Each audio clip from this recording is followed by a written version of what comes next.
Nous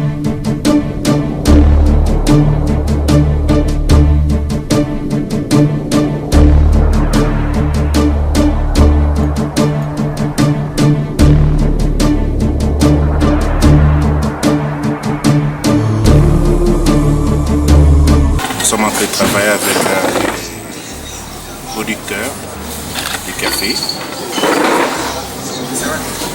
Ouais.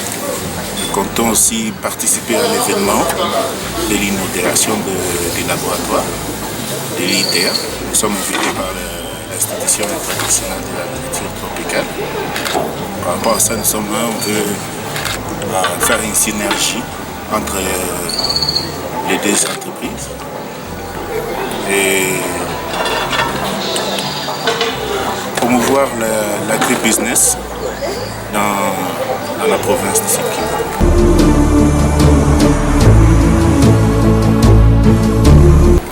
Bon, il faut comprendre que l'agriculture c'est la base de toutes choses. L'homme doit manger, l'homme doit cultiver. C'est un des premiers commandements de Dieu. Et même si ça vient avec une punition, dit que la terre pousserait des épines. Mais il faut travailler la terre. Et nous avons une terre très riche. Et les opportunités, surtout sur les cultures de rente, le café, le cacao, le VA, l'huile de palme. Et ça crée des opportunités pour l'emploi des jeunes aujourd'hui. Et c'est le seul secteur qui emploie plus de personnes. Mais les personnes qui sont engagées dans ce secteur ne se retrouvent pas si économiques.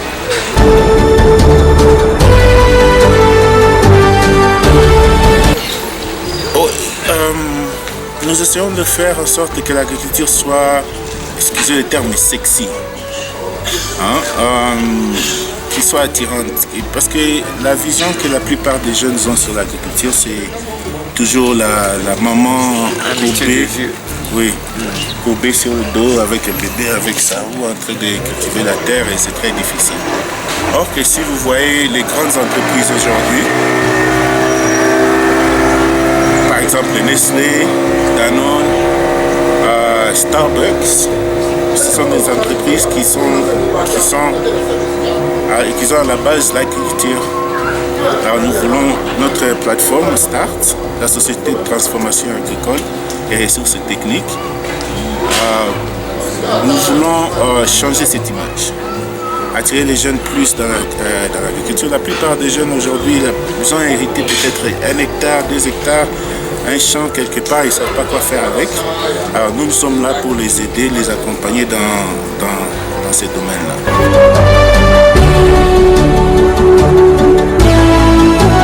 Nous avons lancé cette entreprise il y a 4 ans, basée à Kinshasa. Nous avons commencé avec un grand projet, du cacao Bawele, qui est au nord du pays. Et un centre de cultivation de légumes au Bas-Congo. Et à Bukavu, nous voulons commencer avec le café au Sud-Kivu. On a la plateforme, elle est plutôt online. Et nous sommes en train de recruter un titre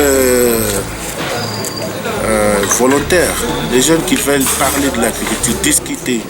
Ils veulent aussi avoir accès aux professionnels. Ils veulent avoir accès aux informations sur les bonnes pratiques de cultivation. Ils veulent aussi avoir accès aux questions juridiques. Ils veulent aussi avoir accès aux informations financières. Quelles sont les institutions financières qui accompagnent les jeunes dans les projets?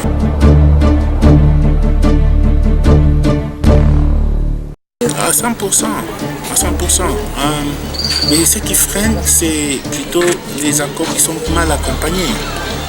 Il y a des jeunes qui ont de grandes idées, mais ils ne savent pas où commencer. Il y a des jeunes qui ont déjà commencé, mais ils ont un problème de marché. Il Il y a des gens qui ont des marchés, mais ils ont un problème de négociation de prix. Il y a des jeunes qui sont en train d'exporter aujourd'hui. Il y a des gens qui exportent du café à un très bas prix, et un café extrêmement riche en qualité. Alors, nous sommes là aussi pour faire cette promotion sur le plan international. Que les cafés du Sud Kivu, c'est les meilleurs cafés qu'on peut consommer, qu'on achète en Afrique aujourd'hui. Surtout si on voit on suit toute la chaîne de valeur. Si on arrive à torréfier notre café, à moudre ça, et puis emballer, faire une marque déposée, et puis vendre ça, faire un marketing assez costaud, je crois que ça sera un des secteurs les plus rentables ici au Sud Kivu pour les jeunes de s'intégrer dans cette culture.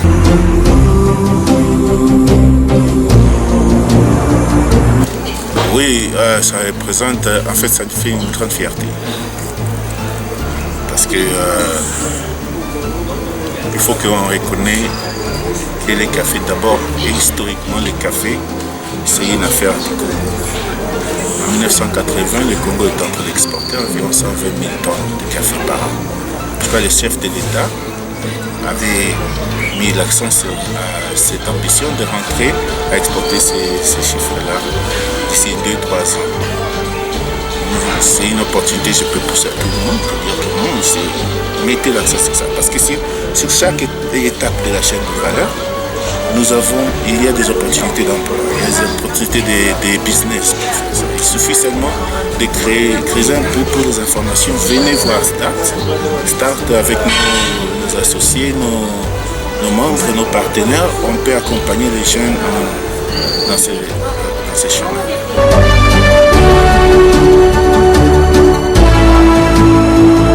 À part les cacao, les cafés, les tomates, les légumes en gros.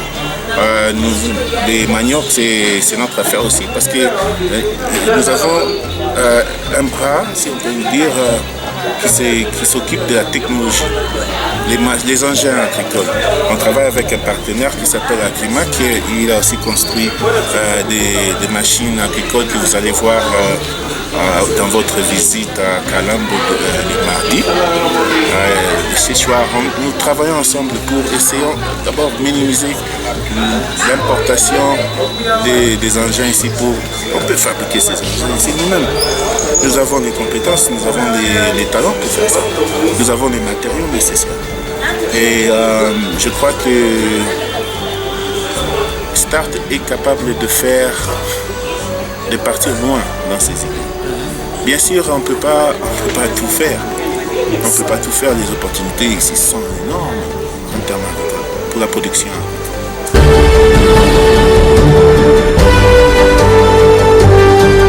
Premièrement, je viens d'une famille agricole, des agronomes. Et les gens qui s'intéressent à l'environnement social, le développement de nos prochains.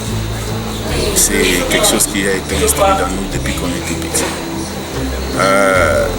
Et puis, j'aime aussi la nourriture. Mais je ne veux pas manger n'importe quoi. Il faut que, dès le début, je sais que ça a été bien entretenu, surtout quand il s'agit de légumes. Alors je me suis dit, qu'est-ce que moi je peux faire pour contribuer? Je ne suis pas agronome. Moi, ma formation est dans la gestion d'entreprise. Je ne suis pas agronome, mais j'ai grandi avec un agronome comme père. Et puis aussi la pauvreté, quand tu vois nos compatriotes qui sont en train de manger, ils n'arrivent pas à manger à leur faim, alors que nous avons tout ça pour qu'ils arrivent. Ou bien quand tu vois un fermier qui produit tellement, mais ils n'arrivent pas à vendre, il faut trouver des solutions par rapport à ces problèmes.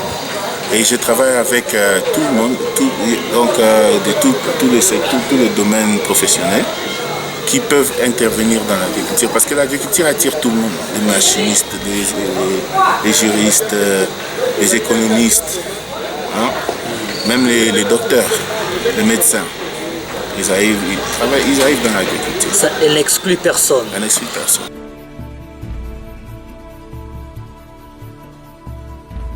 Ah oui, certainement.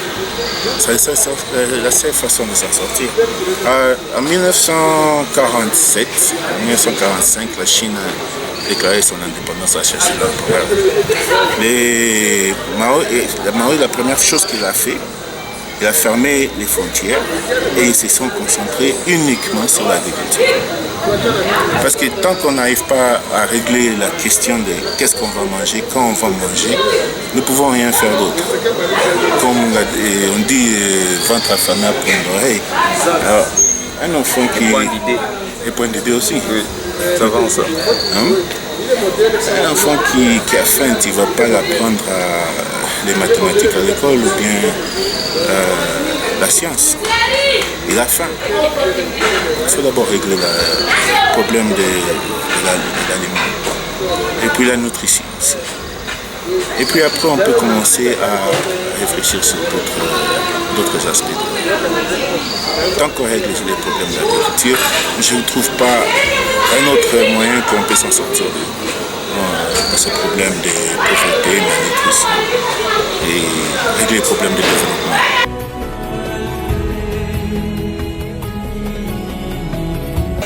Il faut travailler avec des personnes qui ont des idées qui peuvent vous pousser à faire mieux. Et l'ITA, c'est cette institution.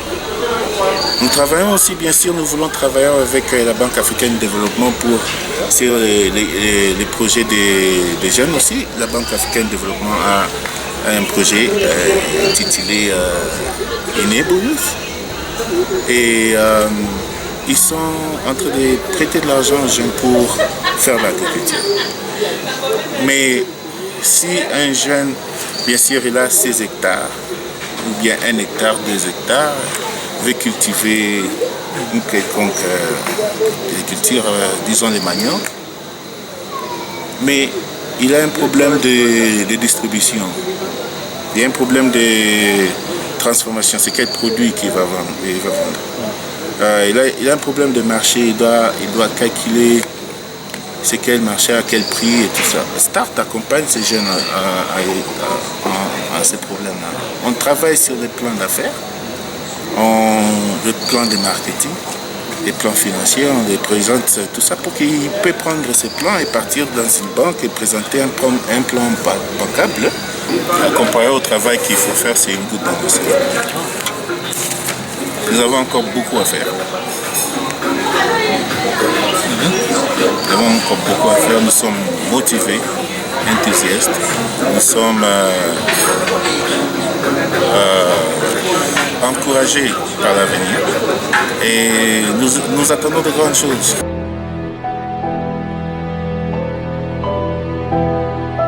Il faut être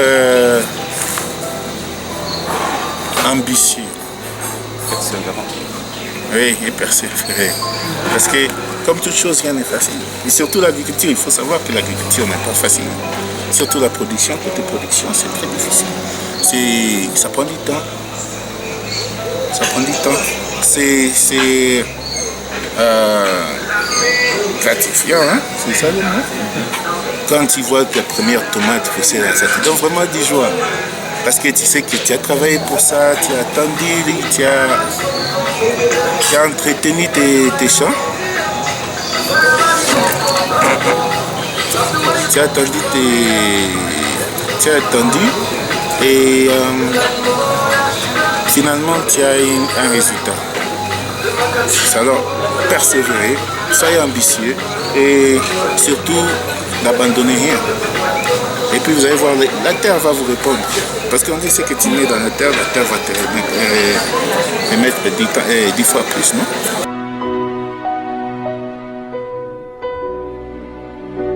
Vous voulez faire de l'agriculture? Venez chez Start. Vous voulez faire du business? Start. Vous avez des idées? Start. Start en anglais ça veut dire commencer.